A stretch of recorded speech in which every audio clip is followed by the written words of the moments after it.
नमस्कार, मैं डॉक्टर रजनीश कुमार आप सभी का एक बार फिर से हार्दिक स्वागत करता हूँ। हिंदी साहित्य का इतिहास सीरीज के अंतर्गत हम आचार्य रामचंद्र शुक्ल के इतिहास ग्रंथ का लाइन बाय लाइन अध्ययन कर रहे हैं और आधुनिक काल के अंतर्गत द्विवेदी युग पर हम चर्चा कर रहे हैं। आज के वीडियो लेक्चर में हम बातचीत करेंगे कि द्विवेदी युग में अनुदित और मौलिक नाटक कौन-कौन से लिखे गए थे, उनके नाटककार कौन थे, विषय वस्तु क्या थी और परीक्षाओं के दृष्टिकोण से महत्वपूर्ण तथ्य क्या थे। प्रिय विद्यार्थियों, जब से हम आधुनिक काल पर बातचीत कर रहे हैं, तो आधुनिक काल में हिंदी भाषा और साहित्य का विकास कैसे हुआ, उस पर लगातार हम चर्चा कर रहे हैं। लेकिन देखेंगे कि जब से गद्य साहित्य का आविर्भाव हुआ, प्रसार हुआ, तब से अलग-अलग विधाओं में रचनाएँ लिखी जाने लगीं, जिसमें नाटक, उपन्यास, कहानियाँ, निबंध, समालोचना आदि विधाओं में साहित्यकार लिख रहे थे। तो द्विवेदी युग में नाटक की क्या स्थिति थी, इसके पहले हमने भारतेंदु युग को पढ़ा था, तो वहाँ पर देखा था कि उस युग में नाटक एक प्रमुख विधा के रूप में दिखाई पड़ रहा था।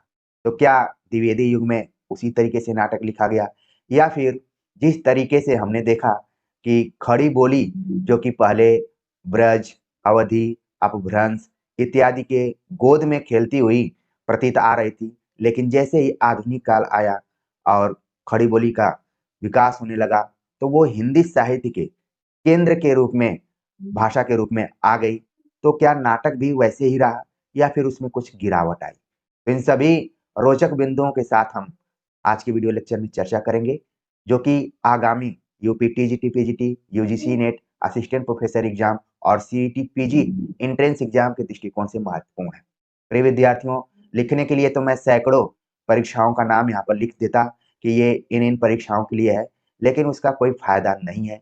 आपको ये विश्वास करके चलना पड़ेगा कि जो भी चीजें यहाँ पर बताई जा रही हैं, वो एक से अधिक परीक्षाओं के दृष्टिकोण से महत्वपूर्ण है और आप जिस भी राज्य में रह रहे हो, जहाँ पर रह रहे हो, उस विषय वहाँ के सिलेबस को ध्यान में रखते हुए आप ज़रूर इसका लाभ उठाइए।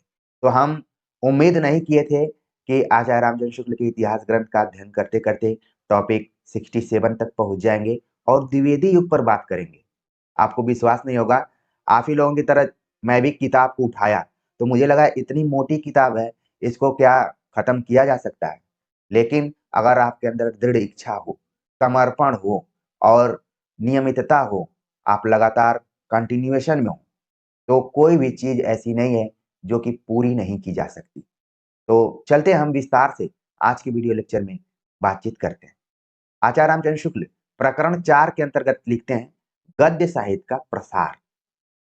वो याद दिलाते हुए लिखते हैं, द्वितीय उत्थान के भीतर गद्य साहित्य का निर्माण इतने परिमाण में और इतने रूपों में हो गया कि हम उसका निरूपण कुछ विभाग करके कर सकते हैं। सुभीते के लिए हम 4 विभाग करते हैं, नाटक, उपन्यास, कहानियाँ, निबंध और समालोचना। तो यहाँ पर उन्होंने 4 विभाग तो ज़रूर किया है, लेकिन अगर हम इसकी गिनती करें, तो नाटक हो गया, उपन्यास हो गया, कहानियाँ हो गईं, निबंध और समालोचना। यानी कि निबंध और समालोचना दोनों को एक ही में इन्होंने जोड़ा हुआ है। तो सवाल पूछा जा सकता है कि आचार्य रामचंद्र शुक्ल ने गद्य साहित्य का प्रसार सरलता के दृष्टिकोण से कितने भागों में किया है? तो आपको ध्यान में रखना है कि नाटक, उपन्यास, कहानियाँ, निबंध और समालोचना। प्रिय विद्यार्थियों, अब जितने भी आगामी वीडियो लेक्चर आएँगे, सब में आप देखेंगे नाटक, उपन्यास, कहानी, निबंध और समालोचना की बात लगातार होती रहेगी। तो आप अपने मन मस्तिष्क में तुलनात्मक तरीके से और बार-बार तुलना की जाएगी भारतेंदु युग से, कि भारतेंदु युग में ये विधा प्रारंभ हुई, तो उसका आगे चलकर कितना विकास हुआ और कितना उसमें रुकावट आई। ये सारी चीज़ें भी हम तुलनात्मक रूप से देखेंगे और देखेंगे कि द्विवेदी युग में कौन-सा ऐसा साहित्य है जो हिंदी साहित्य को प्रभावित किया है? तो उसके ऊपर हम चर्चा करेंगे। तो आप देख रहे हैं कि गद्य साहित्य का प्रसार समझने के दृष्टिकोण से आचार्य रामचंद्र शुक्ल ने कुल 4 भागों में विभाजित किया है। तो पहला जो भाग है वो है नाटक। नाटक के अंतर्गत चर्चा करते हुए लिखते हैं अनुदित नाटक के बारे में। यानी कि दूसरे भाषाओं से हिंदी में किए गए अनुदित नाटकों का हम अध्ययन करेंगे। लिखते हैं आचार्य रामचंद्र शुक्ल, जैसा कि पहले कहा जा चुका है, भारतेंदु के पीछे नाटकों की ओर प्रवृत्ति बहुत कम हो गई। नाम लेने योग्य अच्छे मौलिक नाटक बहुत दिनों तक दिखाई न पड़े। अभी मैं चर्चा कर ही रहा था कि क्या नाटक जिस तरीके से भारतेंदु युग में एक केंद्रीय विधा के रूप में था, द्विवेदी युग में भी था। तो यहाँ पर आचार्य रामचंद्र शुक्ल ने कहा कि जैसे ही भारतेंदु युग खत्म होता है, वैसे ही नाटकों की ओर प्रवृत्ति बहुत कम हो गई। नाम लेने योग्य अच्छे मौलिक नाटक बहुत दिनों तक दिखाई न पड़े। अनुवादों की परंपरा अलबत्त चलती रही। जब भी नाटक की बात करते हैं तो दो चीजें आपके दिमाग में जरूर आनी चाहिए, अनुदित नाटक और मौलिक नाटक। अनुदित नाटक अलग अलग भाषाओं से हिंदी साहित्य में, हिंदी भाषा में अनुदित होने वाले, और मौलिक का मतलब है कि खुद रचनाकारों द्वारा अपना बनाया हुआ नाटक। तो यहाँ पर आचार्य रामचंद्र शुक्ल ने बताया कि जिस तरीके से भारतेंदु युग में नाटक लिखे जा रहे थे, द्विवेदी युग में अपेक्षाकृत कम लिखे गए। और जहां तक मौलिक नाटकों की बात करें तो दूर दूर तक देखने के बावजूद भी मौलिक नाटक नहीं दिखाई पड़ रहे थे। हालांकि समानांतर अनुदित नाटक लिखे जा रहे थे। तो इसकी कैटेगरी यहाँ पर उन्होंने प्रस्तुत किया है कि बंग भाषा के अनुवाद, यानी कि बांग्ला से हिंदी में अनुदित किए जाने वाले नाटक कौन कौन से रहे। बाबू रामकृष्ण वर्मा द्वारा वीर नारी, कृष्णा कुमारी और पद्मावती नाटकों का उल्लेख पहले हो चुका है। तो आप भी याद रखे होंगे कि रामकृष्ण वर्मा ने कौन कौन से नाटक लिखे हुए हैं। लेकिन यहाँ पर एक बार फिर से रिवाइज करते हुए आप जरूर ध्यान में रखें कि अगर परीक्षा में पूछ लिया जाए कि वीर नारी नाम का नाटक किसने लिखा है, तो रामकृष्ण वर्मा। ये नाम बहुत कम आता है। राम कुमार वर्मा, महादेवी वर्मा, ये सब नाम आ जाते हैं, लेकिन रामकृष्ण वर्मा का नाम कम आता है। तो कम से कम आप ध्यान में रखिए कि जब भी वीर नारी की बात की जाए, कृष्णा कुमारी की बात की जाए और पद्मावती की बात किया जाए, तो आपके दिमाग में रामकृष्ण वर्मा का नाम आना चाहिए। संवत 1950 के पीछे गहमर, जिला गाजीपुर के बाबू गोपाल राम ने वनवीर, वब्रुवाहन, देश दशा, विद्या विनोद और रविंद्र बाबू के चित्रांगदा का अनुवाद किया है। ये बड़ा ही महत्वपूर्ण तथ्य है और आत्मीय लगाव वाला तथ्य है। जब भी इस शब्द को मैं देखता हूं तो ऐसा लगता है कि हम अपने जन्म स्थान की ओर चले गए। गहमर, यहाँ पर एक जगह का नाम बताया गया। ऐसा माना जाता है कि जो गहमर है वो एशिया का सबसे बड़ा गांव है। और मुझे पूरी उम्मीद है कि जब एशिया का सबसे बड़ा गांव है तो इस चैनल पर गहमर के जरूर विद्यार्थी जुड़े होंगे। अगर जुड़े होंगे तो आप सभी कमेंट्स करेंगे और मुझे अच्छा लगेगा। तो यहाँ पर बताया गया कि गहमर से जुड़े हुए बाबू गोपाल राम, इसीलिए इनके नाम में आप देखेंगे गोपाल राम गहमरी शब्द लगा हुआ है। इनके कई ऐसे नाटक हैं जो कि परीक्षाओं के दृष्टिकोण से महत्वपूर्ण है, खासतौर से वब्रुवाहन। ये कई बार पिछले साल के क्वेश्चन पेपर में पूछा जा चुका है। तो आप ध्यान में रखिए कि गोपाल राम गहमरी ने वनवीर, वब्रुवाहन, देश दशा, विद्या विनोद और साथ में रविन्द्रनाथ टैगोर के नाटक चित्रांगदा का हिंदी में अनुवाद किया है। तो ये भी आप ध्यान रखिए, इसीलिए इसका शीर्षक दिया गया बंग भाषा के अनुवाद। तो रामकृष्ण वर्मा और गोपाल राम गहमरी को बिल्कुल ध्यान में रखिए। आगे लिखते हैं कि द्वितीय उत्थान के अंतिम भाग में पंडित रूप नारायण पांडे ने गिरीश बाबू के पतिव्रता, क्षीरो प्रसाद विद्या विनोद के खान जहां, रविंद्र बाबू के अचलायतन तथा द्विजेंद्र लाल राय के उस पार, शाहजहां, दुर्गादास, ताराबाई आदि कई नाटकों के अनुवाद प्रस्तुत किए। यानी आप देख रहे हैं कि रूप नारायण पांडे जो हैं वो एक से अधिक रचनाकारों के नाटकों का हिंदी में अनुवाद करते हैं। और वो नाटककार किस भाषा से रिलेटेड है? वो है बंग भाषा से। यानी कि शुरुआती दौर में, चाहे वो भारतेंदु युग हो चाहे द्विवेदी युग हो, बंग भाषा के साहित्य का प्रभाव दोनों युगों पर पड़ा हुआ है।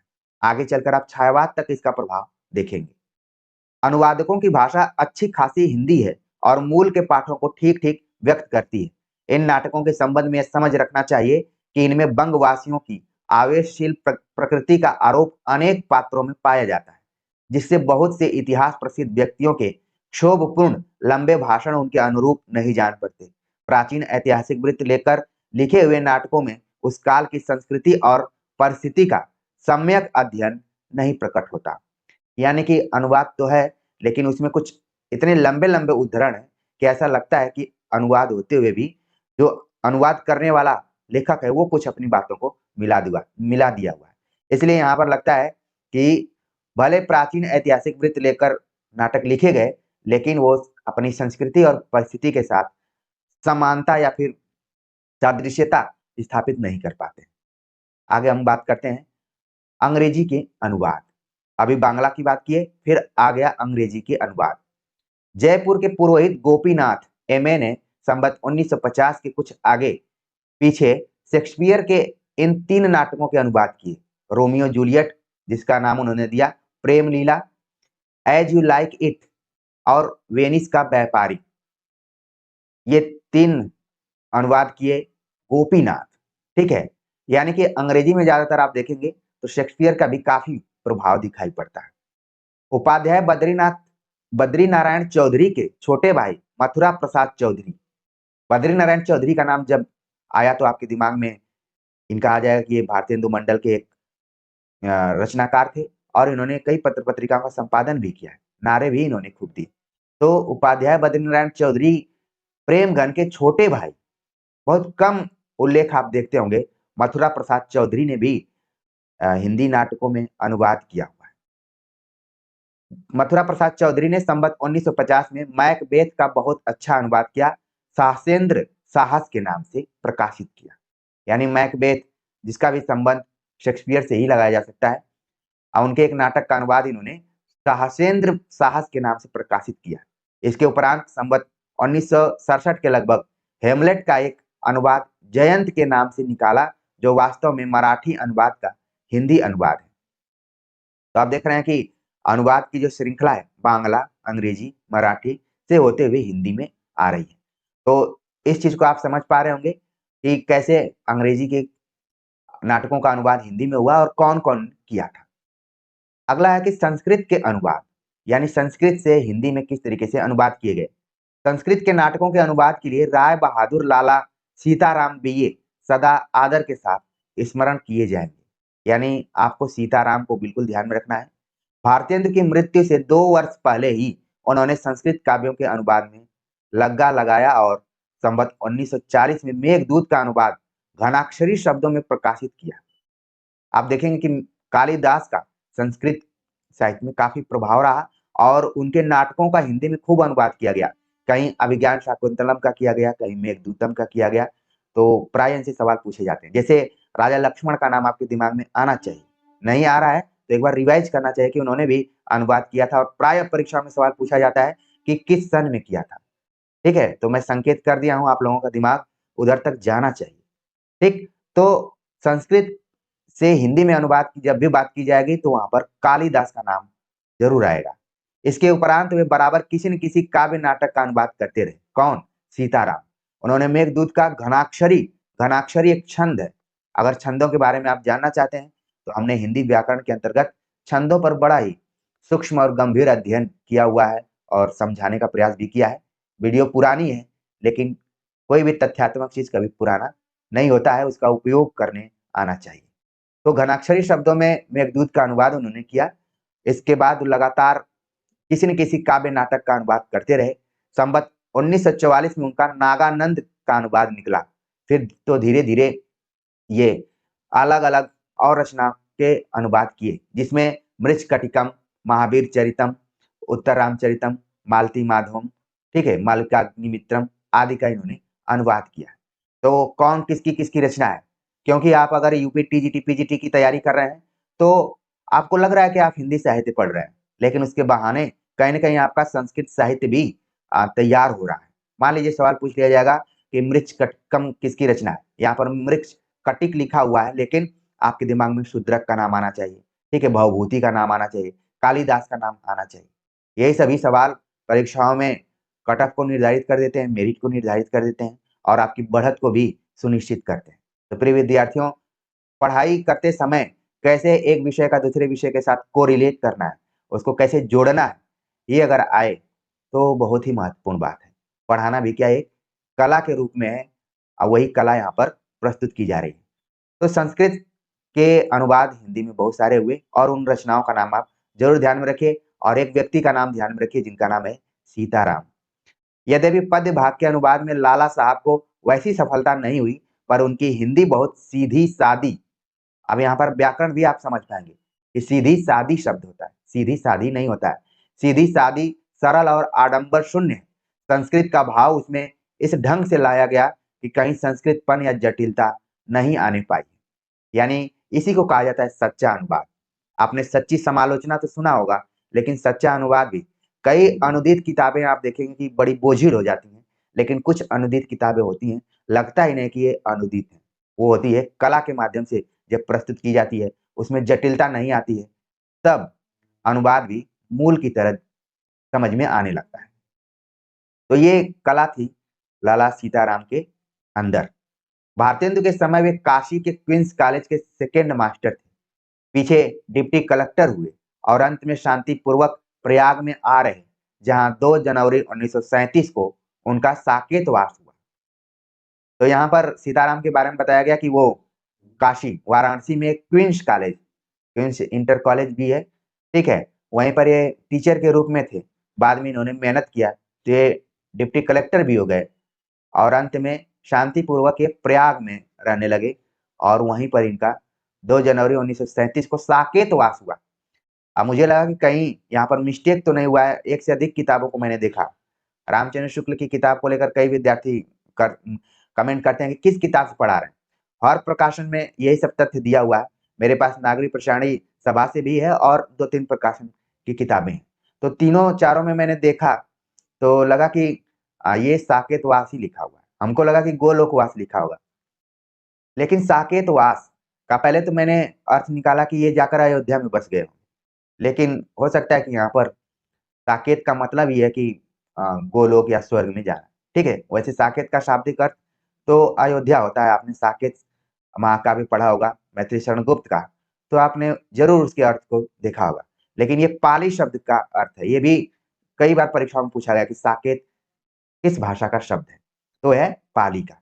लेकिन यहाँ पर रामचंद्र शुक्ल लगातार अपने शब्दावली के माध्यम से प्रयोग करते रहते हैं। साकेतवास का मतलब मोक्ष की नगरी अयोध्या, यानी कि स्वर्गवास, ऐसा हम अनुमान लगा सकते हैं, ठीक है ना? इस पे बहुत ज़्यादा फोकस नहीं करना है, लेकिन शब्द आया तो मुझे लगा कि थोड़ा-सा इस पे डिस्कस कर सकते हैं। आप सभी को भी इसका अर्थ समझ में आए तो ज़रूर आप कमेंट कीजिएगा। तो कुल मिलाकर हमें लाला सीताराम बीए से यही समझना है कि इन्होंने संस्कृत भाषा से हिंदी में बहुत सारे अनुवाद किए और अलग-अलग रचनाओं का उन्होंने, चाहे वो गद्य हो चाहे पद्य, सबका उन्होंने अनुवाद किया। संस्कृत के अनेक पुराण ग्रंथों के अनुवादक रामचरितमानस, बिहारी सतसई के टीकाकार, सनातन धर्म के प्रसिद्ध व्याख्याता मुरादाबाद के पंडित ज्वाला प्रसाद मिश्र ने वेणी संहार और अभिज्ञान शाकुंतल के हिंदी अनुवाद भी प्रस्तुत किए। तो सीताराम के बाद एक और नाम आता है जिनका नाम है ज्वाला प्रसाद मिश्र, और इनका जो परिचय यहाँ पर दिया गया वो बहुत खतरनाक तरीके का परिचय आचार्य रामचंद्र शुक्ल ने दिया है कि संस्कृत के अनेक पुराण ग्रंथों के अनुवादक, रामचरितमानस, बिहारी सतसई के टीकाकार और सनातन धर्म के प्रसिद्ध व्याख्याता मुरादाबाद के रहने वाले ज्वाला प्रसाद मिश्र ने वेणी संहार और अभिज्ञान शाकुंतलम के हिंदी अनुवाद भी प्रस्तुत किए। संस्कृत की रत्नावली नाटिका हरिश्चंद्र को बहुत पसंद थी और उसके कुछ अंश का अनुवाद भी उन्होंने किया था, पर पूरा न कर सके। भारत मित्र के प्रसिद्ध संपादक, हिंदी के बहुत ही सिद्ध हस्त लेखक बाबू बाल मुकुंद गुप्त ने उक्त नाटिका का पूरा अनुवाद अत्यंत सफलतापूर्वक किया है। ये देखिए यहाँ पर टर्निंग पॉइंट है, आपको स्टोरी के रूप में समझना है कि रत्नावली नाटिका हरिश्चंद्र भी उस पे लिखने की कोशिश किए थे, भारतेंदु हरिश्चंद्र, लेकिन उसका अनुवाद वो नहीं कर पाए। लेकिन आगे चलकर आचार्य रामचंद्र शुक्ल ने बाल मुकुंद गुप्त का परिचय देखिए किस तरीके से दिया हुआ है। जब भी बाल मुकुंद गुप्त का नाम आता है तो आपके दिमाग में ये चीज जरूर आ जानी चाहिए कि उन्होंने लॉर्ड कर्जन को ध्यान में रखते हुए श्री शंभू के चिट्ठे नाम से एक व्यंग्यात्मक निबंध लिखा और भारत मित्र का उन्होंने संपादन किया था। और महावीर प्रसाद द्विवेदी और बाल मुकुंद गुप्त में आपस में एक शब्द को लेकर बड़ा डिबेट भी हुआ था। वो शब्द आप लोग पिछले साल के क्वेश्चन पेपर इत्यादि में देखे भी होंगे। अनिश्चितता शब्द को लेकर डिबेट हुआ और महावीर प्रसाद द्विवेदी बाल मुकुंद गुप्त को लेकर एक कथन आता है कि सबसे अच्छी हिंदी वही जानता था। तो अभी यूजीसी नेट के एग्जाम में भी एक क्वेश्चन आया हुआ था। तो ये सारे जो तथ्य हैं गूगल के दृष्टिकोण से आपके दिमाग में आने चाहिए, तब आपको तैयारी करने में मजा आएगा। तो भारत मित्र के संपादक और बताया गया कि हिंदी के बहुत ही सिद्ध हस्तलेखक बाबू बाल मुकुंद गुप्त ने उक्त नाटिका यानी कि रत्नावली नाटिका का पूरा अनुवाद किया है। ये बदलते हुए पैटर्न में सवाल पूछा जा सकता है। संवत 1970 में पंडित सत्यनारायण कविरत्न ने भवभूति के उत्तर रामचरित का और पीछे मालती माधव का अनुवाद किया है। प्रायः एक सवाल पूछा जाता है भवभूति को लेकर कि उन्होंने करुण रस को ही एकमात्र रस माना हुआ है। ये सवाल यूपी टीजीटी पीजीटी के एग्जाम में खूब पूछा गया है, इसको आप जरूर नोट करिए। और क्यों पूछा जाता है? क्योंकि जिस तरीके से कालिदास का संस्कृत में प्रभाव रहा, उसी तरीके से भवभूति का भी रहा। तो उनकी रचनाओं को जरूर ध्यान में रखिए। उत्तर रामचरितम, मालती माधव आदि का अनुवाद सत्यनारायण कविरत्न ने किया। वैसे भी आपने कविता के क्षेत्र में सत्यनारायण कविरत्न का एक ग्रंथ जरूर पढ़ा होगा, भ्रमर गीत से रिलेटेड है, ठीक है ना? तो उन्होंने अनुवाद किया। कविरत्न जी के ये दोनों अनुवाद बहुत ही सरस हुए, जिनमें मूल के भावों की रक्षा का भी पूरा ध्यान रखा गया है। यानी अनुवाद की खास विशेषता क्या है कि उसका जो मूल है, उसका जो मेन कंटेंट है, उसके साथ छेड़छाड़ नहीं होनी चाहिए। नहीं तो कई बार अनुवाद छिछले स्तर के हो जाते हैं, सतही स्तर के हो जाते हैं, तो मूल की रक्षा उसमें नहीं हो पाती है। पद्य अधिकतर ब्रज भाषा के सवैयों में है, जो पढ़ने में बहुत मधुर है। इन पद्यों में खटकने वाली केवल दो बातें कहीं कहीं मिलती हैं। पहली बात तो यह है कि ब्रज भाषा साहित्य में स्वीकृत शब्दों के अतिरिक्त वे कुछ स्थलों पर ऐसे शब्द भी लाए हैं जो एक भूभाग तक ही है, चाहे वो ब्रज मंडल के अंतर्गत ही क्यों ना हो, परिमित है। मतलब इसमें आंचलिकता का भी थोड़ा बहुत असर दिखाई पड़ता है। शिष्ट साहित्य में ब्रज मंडल के भीतर बोले जाने वाले सब शब्द नहीं ग्रहण किए गए। ब्रज भाषा देश की सामान्य काव्य भाषा रही है।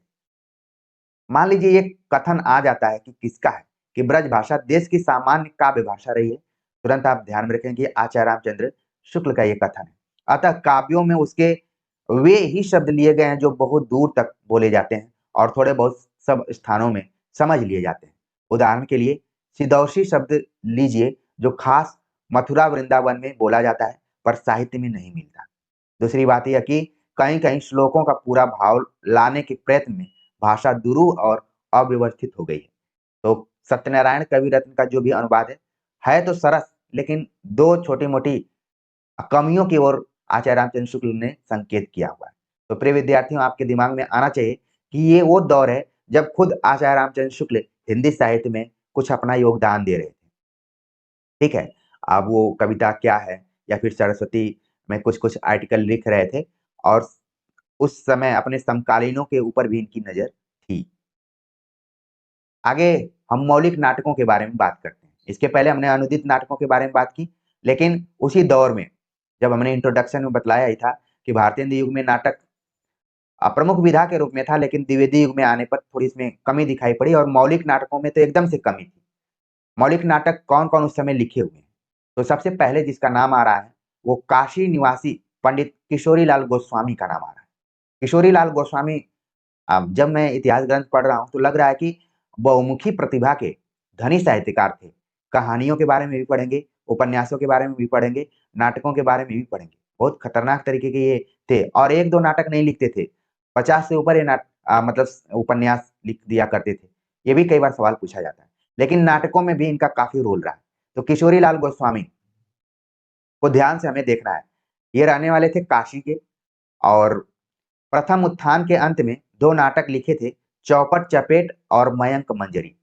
दोनों नाटकों को आप देखे होंगे तो पिछले साल के क्वेश्चन पेपर में ये कहीं न कहीं आपको जरूर दिखाई पड़े होंगे। चौपट चपेट और मयंक मंजरी किसके मौलिक नाटक हैं? वो हैं किशोरी लाल गोस्वामी। इनमें से प्रथम तो एक प्रहसन था, जिसमें चरित्रहीन और छल कपट से भरी स्त्रियों तथा लुच्चों लफंगों आदि के विभत्स और अश्लील चित्र अंकित किए थे।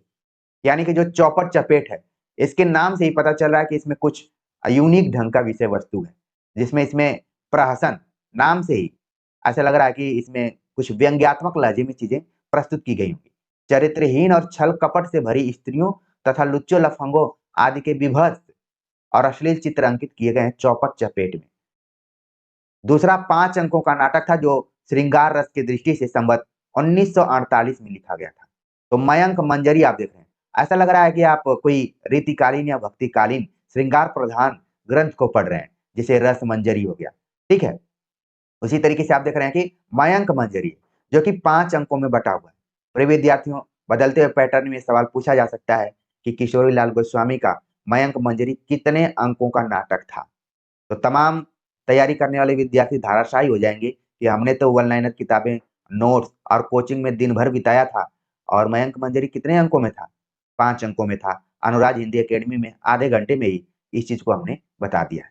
तो दूसरा अंक 5 अंकों का था, जो कि श्रृंगार रस प्रधान नाटक था। यह भी साहित्य में कोई विशेष स्थान प्राप्त न कर सका और लोक विस्मृत हो गया। आप जानते हैं कि कुछ चीजें होती हैं जो क्षणिक रूप में किसी को प्रभावित करती हैं और फिर धीरे-धीरे वो लोग उसको भूल जाते हैं, जिसको हम बोलते हैं कि वायरल। बहुत चीज़ें आप देखेंगे वायरल हो जाती हैं। 1 महीना, 2 महीना रहती हैं, फिर इसके बाद लोग भूल जाते हैं। तेरी मेरी कहानी, आपने उस गायिका का नाम सुना होगा। तो वायरल चीज़ें ज़्यादा दिनों तक नहीं जाती हैं, वो लोग विस्मृत हो जाती हैं। इसलिए बिल्कुल आपको सावधान रहना है कि जो वायरल हो रहा है, जिसका प्रचार-प्रसार हो रहा है, इसका मतलब नहीं है कि वो लोगों के यादों में रहेगा। यादों में तो वही रहेगा, जो सही में मूल भावों को संरक्षित करके रखेगा। अपने मूल स्वभाव को, मूल कंटेंट को और उपयोगी विषय वस्तु को। वही क्या रहेगा? लोक में स्मृत रहेगा, नहीं तो लोग विस्मृत हो कर दिए जाते हैं।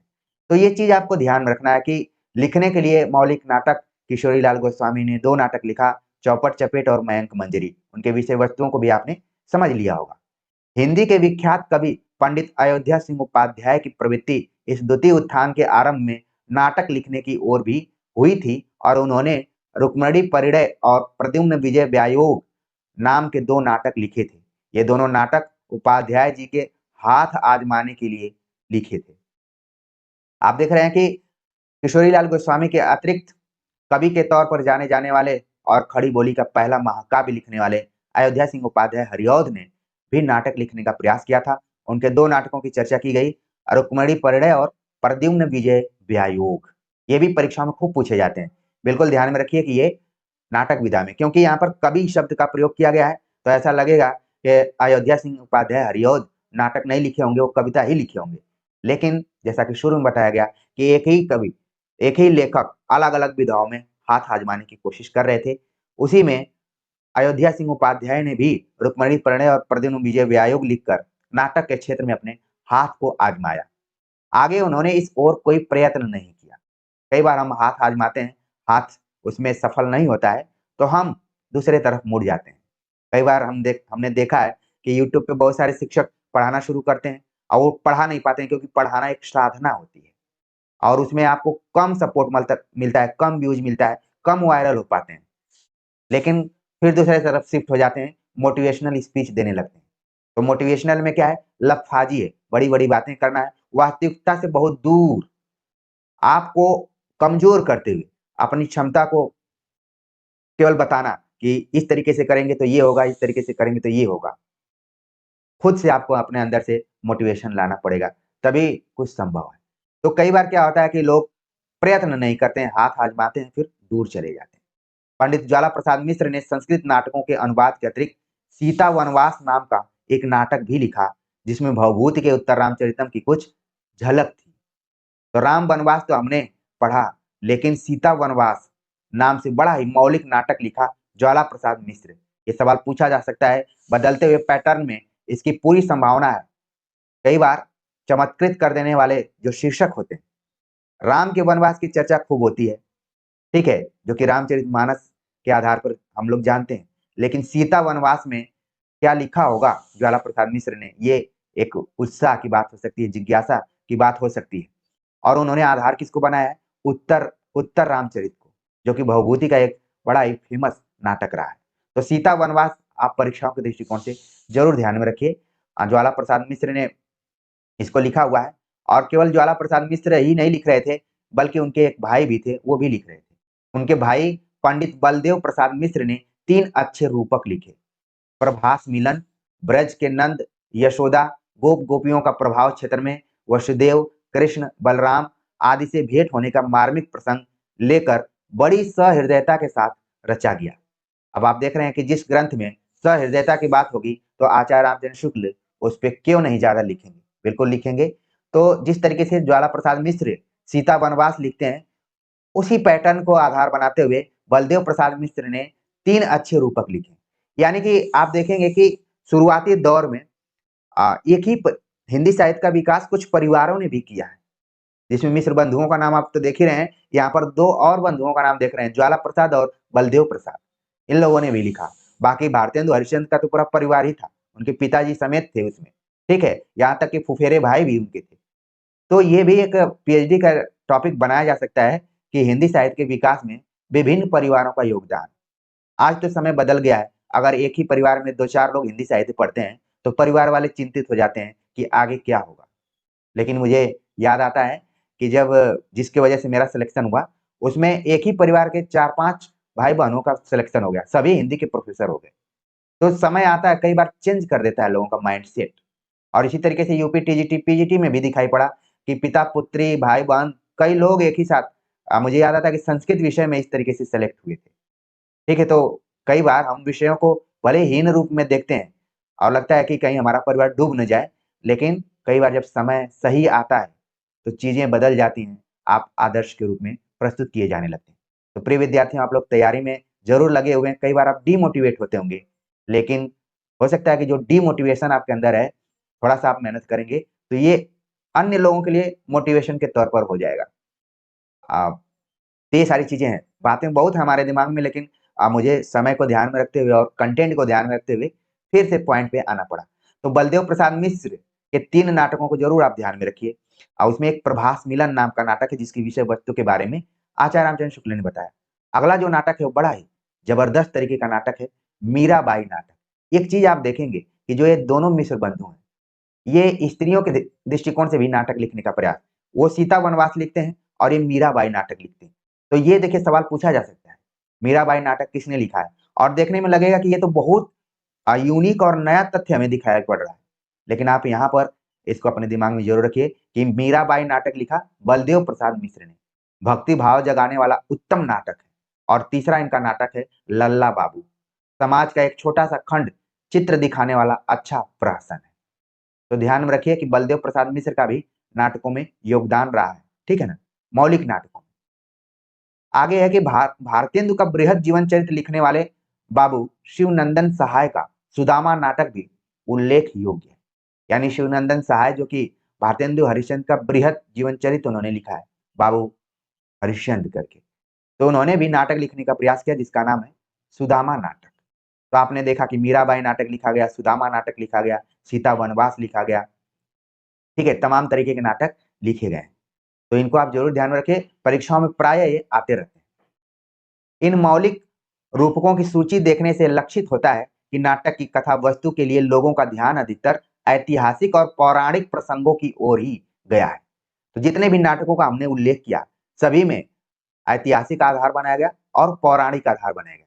चाहे वो सीता, राम, ठीक है, रुक्मणी, इसके बाद आपने देखा कि मीराबाई या फिर सुदामा, ये सारे ऐतिहासिक और पौराणिक प्रसंगों को ही लेकर लिखे गए।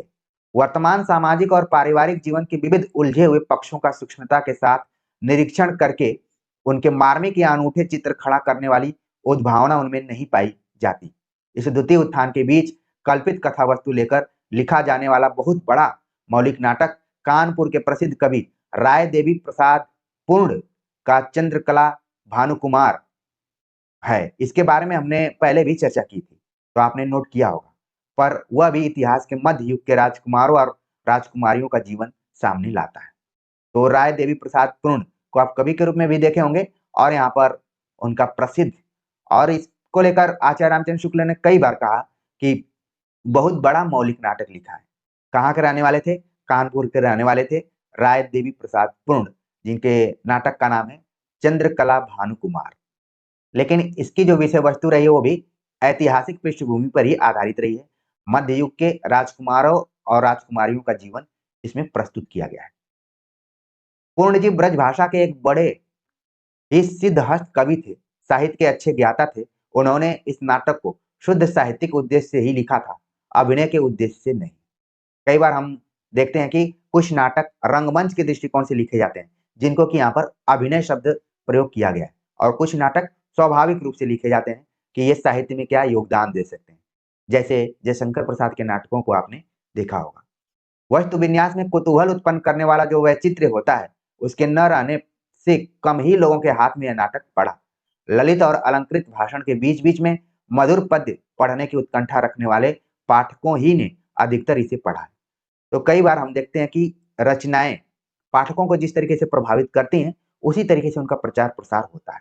अगर रचनाएं पाठकों के बीच में अपनी जगह नहीं बना पाती हैं, तो कुछ ही समय तक चर्चित रहती हैं, फिर वो लोक विस्मृति में चली जाती है। तो प्रिय विद्यार्थियों, आज की वीडियो लेक्चर में हमने आप सभी से चर्चा की कि द्विवेदी युग में जो नाटक लिखे जा रहे थे, अनुदित नाटक, मौलिक नाटक, वो किस प्रकार के थे, उनसे कौन-कौन जुड़े हुए नाटककार थे, उनकी विषय वस्तु क्या थी, सभी चीजें हमने विस्तार से आपको समझाने का प्रयास किया है। उम्मीद है कि यहाँ से सवाल पूछे जाएंगे तो निश्चित तौर पर आप परीक्षाओं में कर लेंगे और करेंगे ही नहीं बल्कि बढ़त भी बना लेंगे। तो आप सभी के कमेंट आमंत्रित रहेंगे। मिलते हैं एक नए टॉपिक के साथ, तब तक के लिए नमस्कार।